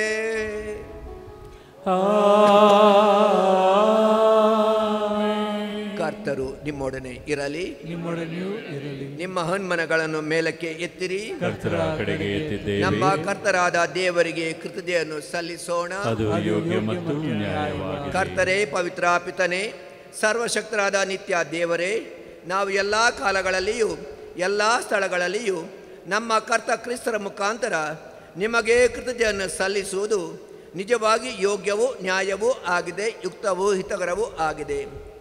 ನಿರ್ದೋಷಿಯಾದ ಕ್ರಿಸ್ತರು ಪಾಪಿಗಳಿಗಾಗಿ ಯಾತನೆ ಅನುಭವಿಸಿದರು. ಅಪರಾಧಿಗಳಿಗಾಗಿ ಅನ್ಯಾಯವಾದ ದಂಡನೆಗೆ ಗುರಿಯಾದರು. ಅವರ ಮರಣವು ನಮ್ಮ ಪಾಪ ದೋಷಗಳನ್ನು ತೊಡೆದು ಹಾಕಿತು. ಅವರ ಪುನರುತ್ಥಾನವು ನಮ್ಮನ್ನು ದೇವರ ಮಕ್ಕಳನ್ನಾಗಿ ಮಾಡಿತು. ಆದುದರಿಂದ ಅವರನ್ನು ಯಾಪರಗಳು, ದೂತರು, ಪ್ರಧಾನ ದೂತರು ನಿರಂತರ ಘೋಷಿಸುತ್ತಾ ಹಾಡುವುದು ಏನೆಂದರೆ, ಪರಿಶುದ್ಧ ಪರಿಶುದ್ಧ ಪರಿಶುದ್ಧರು, ಸೇನೆಗಳ ದೇವರು ಪರಿಶುದ್ಧರು. ಪರಿಶುದ್ಧ ಪರಿಶುದ್ಧ ಪರಿಶುದ್ಧರು, ಸೇನೆಗಳ ದೇವರು ಪರಿಶುದ್ಧರು. ಇಹ ಪರಗಳು ನಿಮ್ಮ ಮಹಿಮೆಯಿಂದ ತುಂಬಿ ತುಳುಕುತ್ತಿವೆ. ಮಹೋನ್ನತದಲ್ಲಿ ಹೋಸಾನ ಹೋಸಾನ ಹೋಸಾನ. ಪರಿಶುದ್ಧ ಪರಿಶುದ್ಧ ಪರಿಶುದ್ಧರು, ಸೇನೆಗಳ ದೇವರು ಪರಿಶುದ್ಧರು.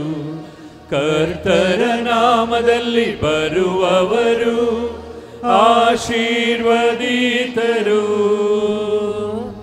ಮಹೋನ್ನತದಲ್ಲಿ ಹೋಸಾನ ಹೋಸಾನ ಹೋಸಾನ.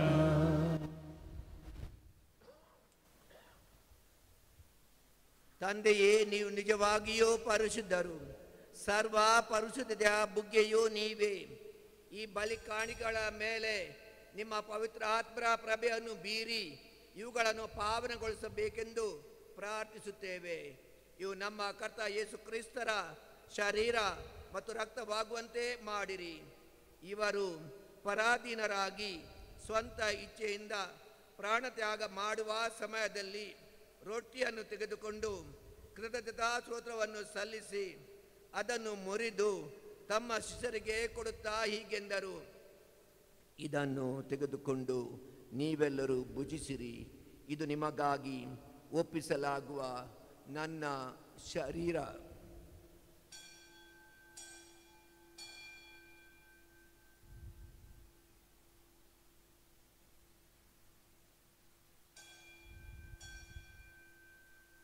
ಅಂತೆಯೇ ಭೋಜನದ ಕೊನೆಯಲ್ಲಿ ಪಾನಪಾತ್ರೆಯನ್ನು ತೆಗೆದುಕೊಂಡು ಅವರು ಪುನಃ ನಿಮಗೆ ಕೃತಜ್ಞತಾ ಸ್ತೋತ್ರವನ್ನು ಸಲ್ಲಿಸಿ ತಮ್ಮ ಶಿಷ್ಯರಿಗೆ ಕೊಡುತ್ತಾ ಹೀಗೆಂದರು, ಇದನ್ನು ತೆಗೆದುಕೊಂಡು ನೀವೆಲ್ಲರೂ ಪಾನ ಮಾಡಿರಿ.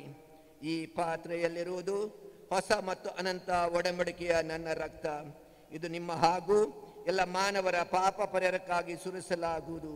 ಇದನ್ನು ನನ್ನ ಸ್ಮರಣೆಗಾಗಿ ಮಾಡಿರಿ.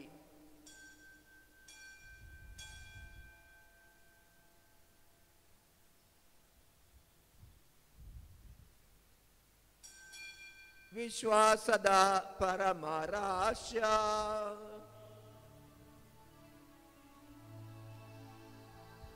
ಪ್ರಭುವೇ, ನಿಮ್ಮ ಮರಣವನ್ನು ಸಾರುತ್ತೇವೆ. ನೀವು ಮರಳಿ ಬರುವ ತನಕ ನಿಮ್ಮ ಪುನರುತ್ಥಾನವನ್ನು ನಿವೇದಿಸುತ್ತೇವೆ. ಆದ್ದರಿಂದ ತಂದೆಯೇ, ನಿಮ್ಮ ಕುಮಾರ ಯೇಸು ಕ್ರಿಸ್ತರ ಮರಣವನ್ನು ಪುನರುತ್ಥಾನವನ್ನು ಈಗ ಸ್ಮರಿಸಿಕೊಳ್ಳುತ್ತಾ ಜೀವದಾಯಕ ರೊಟ್ಟಿಯನ್ನು ರಕ್ಷಣೀಯ ಪಾನವನ್ನು ನಿಮಗೆ ಅರ್ಪಿಸುತ್ತೇವೆ. ನಿಮ್ಮ ಸನ್ಮುಖದಲ್ಲಿ ನಿಂತು ಸೇವೆ ಸಲ್ಲಿಸಲು ನಮ್ಮನ್ನು ಯೋಗ್ಯರೆಂದು ಎಣಿಸುವುದಕ್ಕಾಗಿ ಕೃತಜ್ಞತಾ ಸ್ತೋತ್ರವನ್ನು ಸಲ್ಲಿಸುತ್ತೇವೆ. ಕ್ರೈಸ್ತರ ಶರೀರ ಮತ್ತು ರಕ್ತದಲ್ಲಿ ಪಾಲ್ಗೊಳ್ಳುವ ನಮ್ಮನ್ನು ಪವಿತ್ರ ಆತ್ಮರ ಐಕ್ಯಗೊಳಿಸಬೇಕೆಂದು ನಿಮ್ಮನ್ನು ವಿನಯದಿಂದ ಭಿನ್ನವಿಸುತ್ತೇವೆ. ತಂದೆಯೇ, ವಿಶ್ವವ್ಯಾಪ್ತಿಯಾಗಿರುವ ನಮ್ಮ ಧರ್ಮ ಸಭೆಯನ್ನು ಸ್ಮರಿಸಿಕೊಳ್ಳಿರಿ. ನಮ್ಮ ಜಗದ್ಗುರು ಫ್ರಾನ್ಸಿಸ್ ಅವರೊಂದಿಗೂ ನಮ್ಮ ಧರ್ಮಾಧ್ಯಕ್ಷ ಬರ್ನಾರ್ಡ್ ಮೌರಸ್ ಅವರೊಂದಿಗೂ ಸಕಲ ಗುರುಗಳೊಂದಿಗೂ ನಿಮ್ಮ ಧರ್ಮ ಸಭೆಯು ಪ್ರೀತಿಯಲ್ಲಿ ಬೆಳೆಯುವಂತೆ ಮಾಡಿರಿ.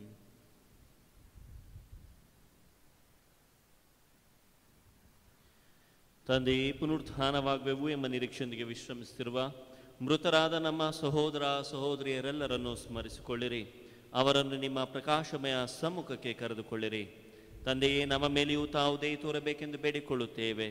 ದೇವರ ಪೂಜ್ಯ ತಾಯಿ ಕನ್ಯಾಮರಿಯಮ್ಮನವರೊಂದಿಗೂ ಅವರ ಪರಿಶುದ್ಧ ಪತಿಯಾದ ಸಂತ ಜೋಸೆಫರೊಂದಿಗೂ ಪುನೀತ ಪ್ರೇಷಿತರೊಂದಿಗೂ ನಿಮಗೆ ಮೆಚ್ಚುವಂತೆ ಬಾಳಿದ ಸಕಲ ಸಂತರೊಂದಿಗೂ ನಾವು ನಿತ್ಯ ಜೀವದಲ್ಲಿ ಭಾಗಿಗಳಾಗಿ ನಿಮ್ಮನ್ನು ಸ್ತುತಿಸಿ ಮಹಿಮೆಪಡಿಸುವಂತೆ ಕರುಣಿಸಿರಿ. ನಿಮ್ಮ ಕುಮಾರ ಯೇಸು ಕ್ರಿಸ್ತರ ಮುಖಾಂತರ ಅಭಿನಯಿಸುತ್ತೇವೆ.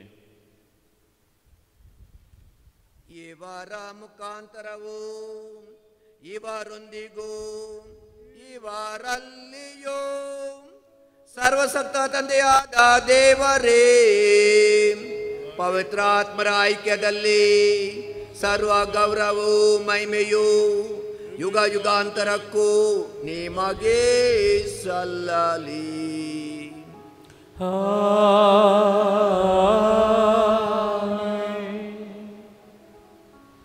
ದೇವರನ್ನು ತಂದೆ ಎಂದು ಕರೆಯುವ ಭಾಗ್ಯ ಸ್ವಾಮಿ ಯೇಸು ನಮಗೆ ಕೊಟ್ಟಿದ್ದಾರೆ. ಆದುದರಿಂದ ಈಗ ಪ್ರೀತಿಯಿಂದ ಪ್ರಾರ್ಥಿಸೋಣ. ಪರಲೋಕದಲ್ಲಿರುವ ನಮ್ಮ ತಂದೆಯೇ, ನಿಮ್ಮ ನಾಮಕ್ಕೆ ಸ್ತೋತ್ರವಾಗಲಿ.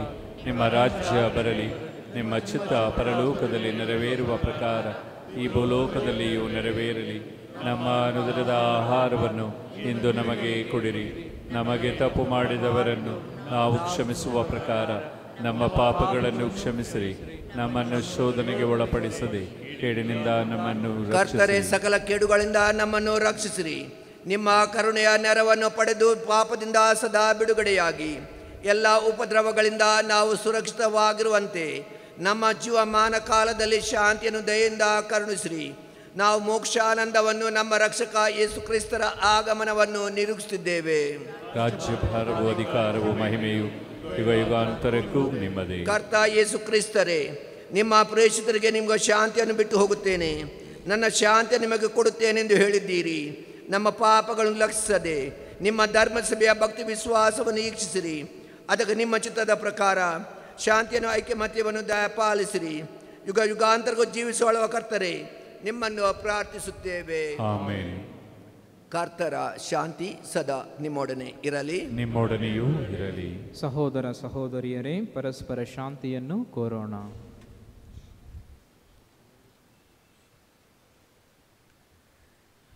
ಲೋಕದ ಪಾಪಗಳನ್ನು ಪರಿಹರಿಸುವ ದೇವರ ಕುರಿಮರಿಯೇ, ನಮಗೆ ದಯೆ ತೋರಿ. ಲೋಕದ ಪಾಪಗಳನ್ನು ಪರಿಹರಿಸುವ ದೇವರ ಕುರಿಮರಿಯೇ, ನಮಗೆ ದಯೆ ತೋರಿ.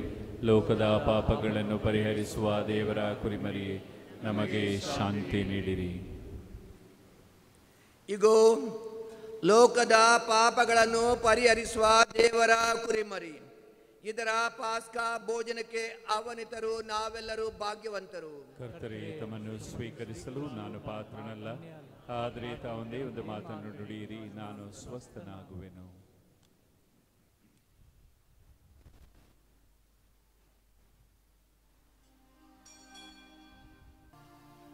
ಯೇಸುವೇ ರಕ್ಷಕ ಎಂದಿಗೂ, ಯೇಸುವೇ ಪಾಲಕ ಎಂದೆಂದಿಗೂ, ಯೇಸುವೇ ರಕ್ಷಕ ಎಂದಿಗೂ, ಯೇಸುವೇ ಪಾಲಕ ಎಂದೆಂದಿಗೂ ಎಂದು ಸಾರುವ, ಸಾರಿ ಹೇಳುವ ಯೇಸು ದೇವನ ಕೊಂಡಾಡುವ.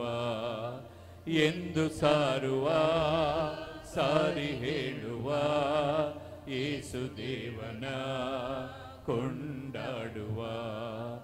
ಯೇಸುವೇ ರಕ್ಷಕ ಎಂದಿಗೂ, ಯೇಸು ಯೇಸುವೇ ಪಾಲಕ ಎಂದೆಂದಿಗೂ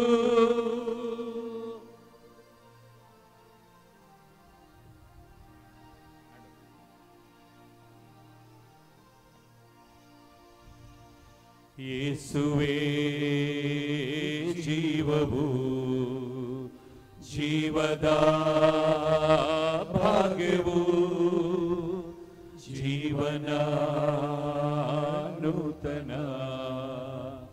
ನೀನಿರೇ ಪಾವನ ಜೀವನ ಹರಿಸುವ ಮರಣವ ಅಳಿಸುವ ನಿತ್ಯ ಜೀವನೀನಾಗಿ ಬಾ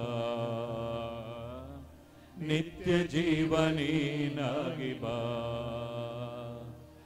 ಯೇಸುವೇ ರಕ್ಷಕ ಎಂದಿಗೂ ಯೇಸುವೇ ಪಾಲಕ ಎಂದೆಂದಿಗೂ ಯೇಸುವೇ ರಕ್ಷಕ ಎಂದಿಗೂ ಯೇಸುವೇ ಪಾಲಕ ಎಂದೆಂದಿಗೂ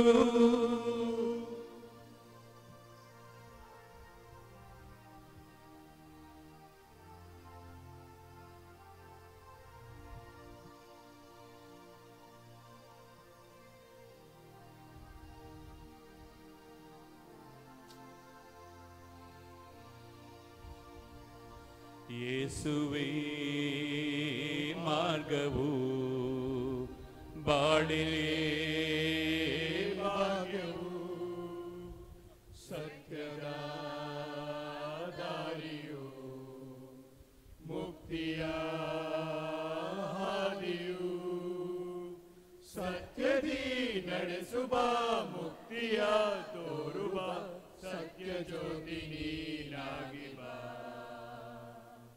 ಸತ್ಯ ಜ್ಯೋತಿ ನೀನಾಗಿ ಬಾ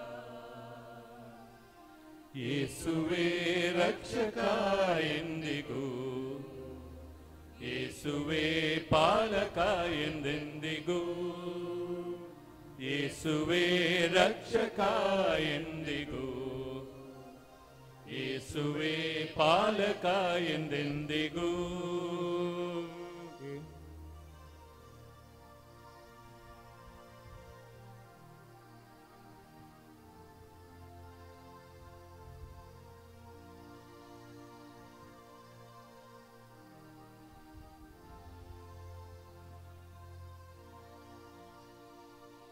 ಯೇಸುವೇ ಜೀವವು ಜೀವದ ಭಾಗ್ಯವು ಪ್ರಾರ್ಥಿಸೋಣ. ದೇವರೇ, ನಿಮ್ಮ ಕುಮಾರರ ಮರಣದಿಂದ ನಮಗೆ ವಿಶ್ವಾಸವನ್ನು ನಂಬಿಕೆಯನ್ನು ಪಾಲಿಸಿದ್ದೀರಿ. ಈ ಪರಮ ಪ್ರಸಾದದಿಂದ ಪೋಷಿತರಾದ ನಾವು ಪುನರುತ್ಥಾನದ ಕ್ರಿಸ್ತರ ಸಹಾಯದಿಂದ ಸ್ವರ್ಗವನ್ನು ಸೇರುವಂತೆ ಮಾಡಿರಿ. ನಮ್ಮ ಕರ್ತ ಕ್ರಿಸ್ತರ ಮುಖಾಂತರ ನಿಮ್ಮನ್ನು ಪ್ರಾರ್ಥಿಸುತ್ತೇವೆ. ಕರ್ತರು ನಿಮ್ಮೊಡನೆ ಇರಲಿ. ನಿಮ್ಮೊಡನೆಯೂ ಇರಲಿ. ತಲೆಬಾಗಿಸಿ ದೇವರ ಆಶೀರ್ವಾದವನ್ನು ಪಡೆಯಿರಿ. ಕ್ರಿಸ್ತರು ತಮ್ಮ ಪೂಜ್ಯ ಪಾಡುಗಳ ಮೂಲಕ ನಿಸ್ವಾರ್ಥ ಪ್ರೀತಿಯ ಆದರ್ಶವನ್ನಿತ್ತರು.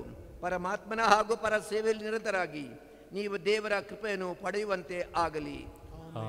ಕ್ರೈಸ್ತರ ಮೃತರಾಗಿ ಮಾನವ ಕುಲವನ್ನು ನಿತ್ಯ ಮರಣದಿಂದ ಪಾರು ಮಾಡಿದರೆಂದು ವಿಶ್ವಾಸಿಸುವ ನಿಮಗೆ ದೇವರ ಅಮರ ಜೀವವನ್ನು ಅನುಗ್ರಹಿಸಲಿ. ಕ್ರೈಸ್ತರು ನಮಗಾಗಿ ದೀನ ಮಾನವರ ಅಂತಸ್ತನ್ನು ಅಂಗೀಕರಿಸಿದರು. ಅವರ ಆದರ್ಶವನ್ನು ಅನುಸರಿಸುತ್ತಾ ಒಂದು ದಿನ ನೀವು ಅವರ ಪುನರುತ್ಥಾನದಲ್ಲಿ ಪಾಲ್ಗೊಳ್ಳುವಂತೆ ದೇವರು ನಿಮಗೆ ಅನುಗ್ರಹಿಸಲಿ. ಮತ್ತು ಸರ್ವಶಕ್ತ ದೇವರಾದ ಪಿತಾ ಮತ್ತು ಸುತ ಮತ್ತು ಪವಿತ್ರಾತ್ಮರು ನಿಮ್ಮೆಲ್ಲರನ್ನು ಆಶೀರ್ವದಿಸಿ ಕಾಪಾಡಲಿ. ಹೋಗಿ ಬನ್ನಿ. ಕ್ರಿಸ್ತರ ಶಾಂತಿ ನಿಮ್ಮಲ್ಲಿರಲಿ. ದೇವರಿಗೆ ಕೃತಜ್ಞತೆ ಸಲ್ಲಲಿ.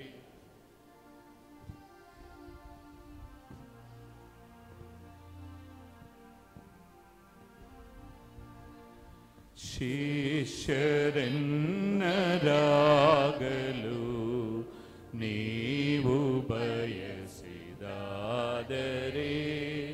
ಶಿಲುಬೆ ನಿಮ್ಮ ಹೊತ್ತು ನನ್ನ ಹಿಂದೆ ಬನ್ನಿರಿ. ಬಾಳ ಬೇಗೆಯಲ್ಲಿ ಬೆಂದು ಕಷ್ಟಪಡುವ ಮನುಜರೇ, ಬಾಳ ಬೇಗೆಯಲ್ಲಿ ಬೆಂದು ಕಷ್ಟಪಡುವ ಮನುಜರೇ, ಶಿಲುಬೆಗೆ ಹಸ್ತ ನೀಡಿ ನಿತ್ಯ ಶಾಂತಿ ಪಡೆಯಿರಿ. ಶಿಷ್ಯರನ್ನ